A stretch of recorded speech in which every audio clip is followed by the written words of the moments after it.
শয়তান কার পেছনে বেশি লাগে জানেন? যারা দ্বীনের জন্য কাজ করে। শয়তান অন্য যে কারো চেয়ে তার পেছনে বেশি সময় ব্যয় করে, যাতে সে আল্লাহর অবাধ্য হয়। বিশেষ করে যখন সে একা থাকে, তারা বেশি ঝুঁকিতে থাকে, তাদের উপর বেশি আক্রমণ হয়ে থাকে। আমাদের মধ্যে কিছু ভাই ও বোন আছেন যারা ইসলামিক কর্মকাণ্ডে খুবই সক্রিয়। তারা অনেক ভালো কাজ করেন, কিন্তু একই সাথে তাদের কিছু খারাপ অভ্যাসও দেখা যায়। এগুলো পাপের কাজ। এটা এতই গুরুতর সমস্যায় রূপ নিয়েছে যে তারা এগুলোতে আসক্ত হয়ে পড়েছেন। তাদের সাহায্য দরকার। তাদের কি দরকার জানেন?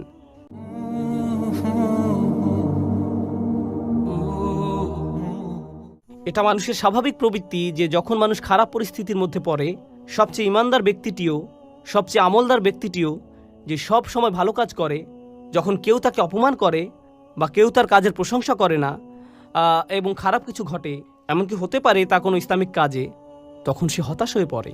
এরা ভালো মানুষ। সবরের ব্যাপারে তাদের চেয়ে কে ভালো জানে? তবু আপনাকে সেই আলেম, সেই ইমাম, সেই কর্মী, সেই দায়ী, সেই শিক্ষকের কাছে যেতে হবে, গিয়ে বলতে হবে, ভাই আপনার ধৈর্য ধরা উচিত। যখন আপনি তাদেরকে এভাবে বলবেন, এতে কি তাদের উপকার হবে? হ্যাঁ, হবে। যদিও তারা এটা ইতিমধ্যেই জানে, যদিও তারা সবরের ব্যাপারে ইতিমধ্যেই অনেক জানে, তবুও তারা এই তাওয়াসি এর মাধ্যমে উপকৃত হবে। তাওয়াসি বিসবর নিজেদের মধ্যে ঘটে, আর এটাই এখানে আবশ্যকীয়।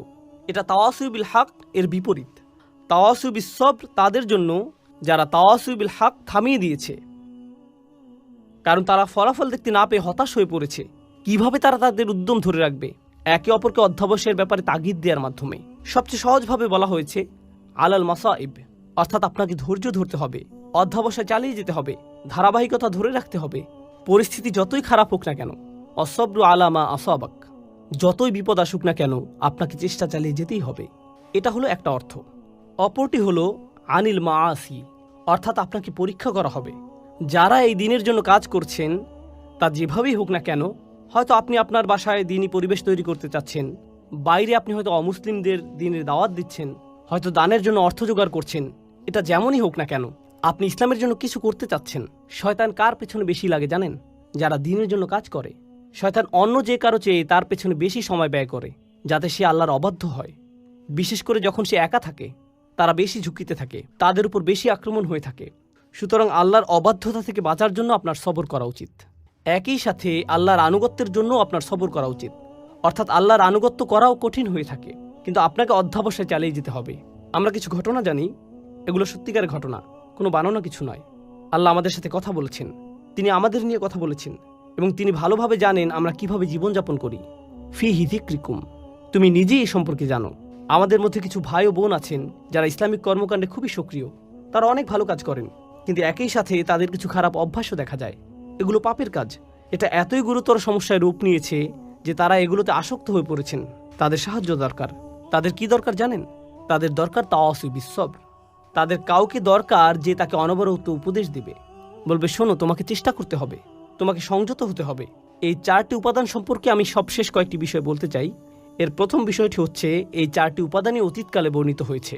ইল্লাল্লাযীনা আমানু অতীতকাল, ও আমিলু অতীতকাল, অতাওয়াসাউ বিল হক, অতাওয়াসাউ, সবগুলোই অতীতকাল। এর মাহাত্ম্য কি? যদি এভাবে বলা হতো, ইল্লাল্লাযীনা ইউমিনুন ওয়া ইয়ামালুনাস সালিহাত ওয়া ইয়াতাসালুনা বিল হক ওয়া ইয়াতাসালুনা বিস-সবর, তাহলে কি পার্থক্য হতো? বর্তমানকালে বললে কি হতো? অতীতকালে বলার কারণে বোঝা যাচ্ছে এখানে এমন মানুষের কথা বলা হচ্ছে যারা মৃত্যুর আগ পর্যন্ত সারাটি জীবন এই 4টি কাজ করেছে। সুতরাং এখন আপনি তাদের জীবনটি পর্যালোচনা করে দেখতে পারেন। আপনি তাদেরকে দেখে বলবেন, হ্যাঁ, তারা তাদের জীবনকে ঈমানের দাবি অনুসারে অতিবাহিত করেছে। যখন আপনি তাদের জীবনের দিকে তাকাবেন, আপনি বলবেন তারা ভালো কাজ করেছে এবং তারা তাওয়াসু বিল হক করেছে, তাওয়াসাউ বিস-সবর করেছে।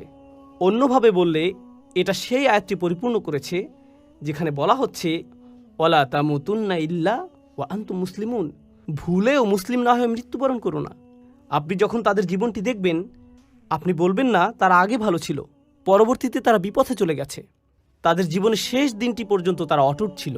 সুতরাং আপনি তাদেরকে দেখে অবশ্যই বলবেন তারা এই 4টি বিষয় পরিপূর্ণ করেছে। তাই এগুলোকে অতীতকাল বলার কারণ বোঝা যায়, মৃত্যুর আগ পর্যন্ত তাদের গোটা জীবনটি এই 4টি কাজের সমষ্টি। এরাই সফল হয়েছে। অর্থাৎ আপনি থামতে পারবেন না। আপনি এমন একটা জায়গায় পৌঁছাবেন যখন মানুষেরা আপনার সম্পর্কে বলবে এই 4টি বিষয় আপনি পূর্ণ করেছেন। এটাই হলো দ্বিতীয় মাহাত্ম্য। এর শেষ বিষয়টি হলো, যা আমার মনে হয় সূরা আসরের এই আলোচনার অন্যতম গুরুত্বপূর্ণ বিষয়, তা হলো বায়ের কয়েকটি তাৎপর্য আপনারা জানেন। বিলহাক শব্দটি নিয়ে আমরা আলোচনা করেছি। একইভাবে যখন তারা তাওয়াসি বিসবর করে, যখন তারা একে অপরকে উৎসাহ দেয় ধৈর্যের সাথে, তারা ধৈর্যের সাথে ধৈর্যের উপদেশ দিচ্ছে এবং তারা একে অপরকে ধৈর্যের প্রতি উৎসাহ দেয়। কেউ যদি বলে আমি তোমাকে ধৈর্যের সাথে উপদেশ দিচ্ছি আর আমি তোমাকে ধৈর্যের প্রতি উপদেশ দিচ্ছি, এই দুইয়ের মধ্যে একটা পার্থক্য আছে। এই দুইটি আসলে আলাদা বিষয়। ধৈর্য ও অধ্যবসায়ের প্রতি যেভাবে আমি তোমাকে উপদেশ দিচ্ছি, এতেও ধৈর্যের প্রয়োজন আছে। এই উপদেশ দেওয়ার জন্য আমাকে ধৈর্য ধরতে হবে। আপনাকে তাড়াহুড়া করলে চলবে না, আপনাকে খুবই ধৈর্যশীল হতে হবে। যে আল্লাহর প্রতি অবাধ্য আচরণ করে তার প্রতি আপনাকে খুবই সহনশীল হতে হবে। আপনি তাকে পরামর্শ দিবেন, এই পরামর্শ দেওয়ার সময় আপনাকে ধৈর্যশীল আচরণ করতে হবে। আর আপনি তাকে কিসের প্রতি উৎসাহ দিচ্ছেন? ধৈর্যের ব্যাপারেই।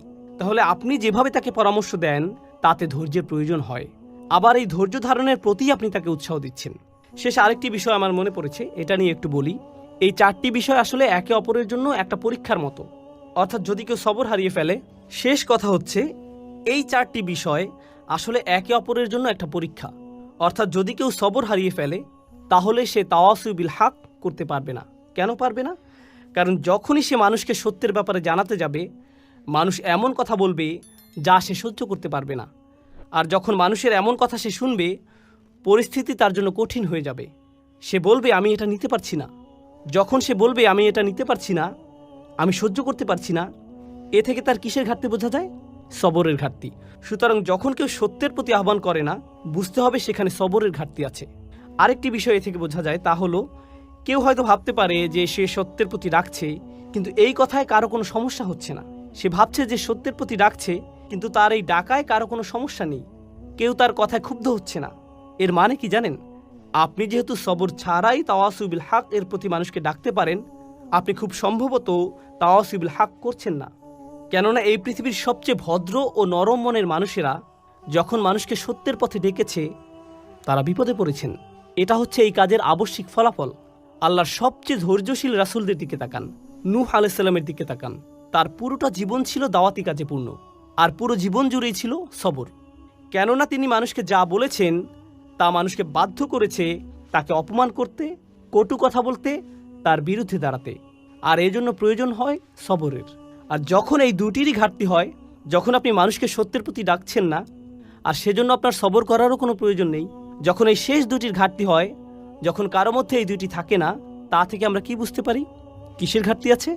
প্রথম দুটি শর্ত, ঈমান ও ভালো কাজ। কারণ যতক্ষণ না আপনি নিজেই ভালো কাজ করবেন, খারাপ কাজ আপনার চোখে পড়বে না। যদি আপনি নিজে ভালো কাজের সাথে যুক্ত না হন, আপনি বুঝতে পারবেন না খারাপ কাজ করলে সমস্যাটা কি। কিন্তু যখন আপনি নিজের পরিবর্তন করবেন, আপনি হয়তো পার্টি করতেন, তারপর আপনি আল্লাহর কাছে ভালোভাবে তওবা করে তার আনুগত্য করতে শুরু করলেন। যখন আপনি আল্লাহর আনুগত্য করেন আর অন্যরা পার্টি করে, এতে আপনি বিরক্ত হন, তাদের জন্য আপনার খারাপ লাগে। আগে এতে আপনি কিছু মনে করতেন না, কিন্তু এখন আপনার মনে হচ্ছে তারা কিভাবে এটা করছে, আমার তাদেরকে থামানো উচিত। আমি নিজেই ভুল করেছি, আমি চাই না তারাও একই ভুল করুক। এটা আপনাকে কষ্ট দেয়। কিন্তু এটা যদি আপনাকে কষ্ট না দেয়, আপনার যদি কখনো মনে না হয় যে আপনার তাদেরকে থামানো উচিত, তার মানে হলো আপনি ভালো কাজের প্রতি প্রতিশ্রুতিশীল নন। আর আপনার যদি ভালো কাজের ব্যাপারে প্রতিশ্রুতি না থাকে, তার মানে আপনার কি নেই? ঈমান। তাহলে এই সবগুলো বিষয় হচ্ছে লাজিম ও মালজুম। এগুলো একটি অপরটির আবশ্যিক ফলাফল এবং একটি আরেকটির সাথে ওতপ্রোতভাবে জড়িত। আমি অন্য সূরাগুলোর চাইতে এই সূরাটিতে অনেক বেশি সময় নিয়েছি। আমরা সূরা নাবা থেকে শুরু করেছিলাম, তখন একটি সেশনে একটি সূরা শেষ করেছি, কিন্তু এটা সূরা আসরের চতুর্থ সেশন। আলহামদুলিল্লাহ, অবশেষে আমরা এটা শেষ করতে পেরেছি। কেন জানেন? কারণ আমার মনে হয়েছে এটা সবচেয়ে ছোট সূরা। এটা এমন একটি সূরা যা মুখস্থ করা খুবই সহজ। আমাদের বেশিরভাগই এটা আত্মস্থ করে ফেলেছে, কিন্তু এটা সবচেয়ে ভারী সূরা। এই সূরার ওজন সবচেয়ে বেশি। আপনি আপনার জীবনকে কিভাবে দেখেন তা এই সূরাটি পুরোপুরিভাবে পরিবর্তন করে দেবে। আপনি কিভাবে আপনার পরিবারের সাথে আচরণ করেন, আপনার দৈনন্দিন জীবন, যা আপনি অর্জন করেছেন, যা এখনও অর্জন করতে পারেননি, তার চেয়েও বড় কথা সফলতা এবং ব্যর্থতা বলতে আপনি কি বোঝেন, এই সূরাটি এই সব কিছুর প্রতি আপনার মনোভাব পরিবর্তন করে দেবে।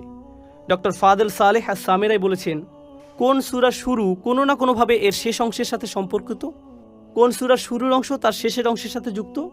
এই সূরার শুরু কী ছিল? একটি আয়াত, ওয়াল আসর, যা দিয়ে বোঝা যায় যে আপনার সময় শেষ হয়ে আসছে। আর শেষ আয়াতটি হলো 4টি উপাদান নিয়ে, যা আমরা গত 2 সেশন ধরে আলোচনা করছি। তাহলে এই 2টি অংশ একটি অপরটির সাথে কিভাবে যুক্ত? ঈমান, ভালো কাজ, তাওয়াসু বিল হক, তাওয়াসু বিস সবর। এর ব্যাপারে সচেতন হওয়ার জন্য আপনার সময় শেষ হয়ে আসছে। আপনি সময় থাকতে সব কিছু ঠিক করে নিন। আপনার নিজের জন্য এটা খুব জরুরি একটা বিষয়। ইন্নাল ইনসানা লাফি খুসর, এটা কে? আপনি ধরে নিন ইন্নান নাফসি, আমার নিজের জন্য। আমি নিজেই ক্ষতির মধ্যে আছি, আমি বিপদের মধ্যে আছি। আল্লাহ তাআলা আমাদেরকে তাদের অন্তর্ভুক্ত করুন যারা সূরা আসরের 4টি শর্তকে পূর্ণাঙ্গভাবে পালন করতে পেরেছে। আল্লাহুম্মা জাআলনা মিনাল্লাযীনা আমানু ওয়া আমিলুস সলিহাত ওয়া তাওয়াসাউ বিল হক ওয়া তাওয়াসাউ বিস সবর। বারাকাল্লাহু লি ওয়া লাকুম ফিল কুরআনিল হাকীম ওয়া নাফা'নি ওয়া ইয়্যাকুম বিল আয়াতি ওয়াজ যিকরিল হাকীম। আসসালামু আলাইকুম ওয়া রাহমাতুল্লাহি ওয়া বারাকাতুহু।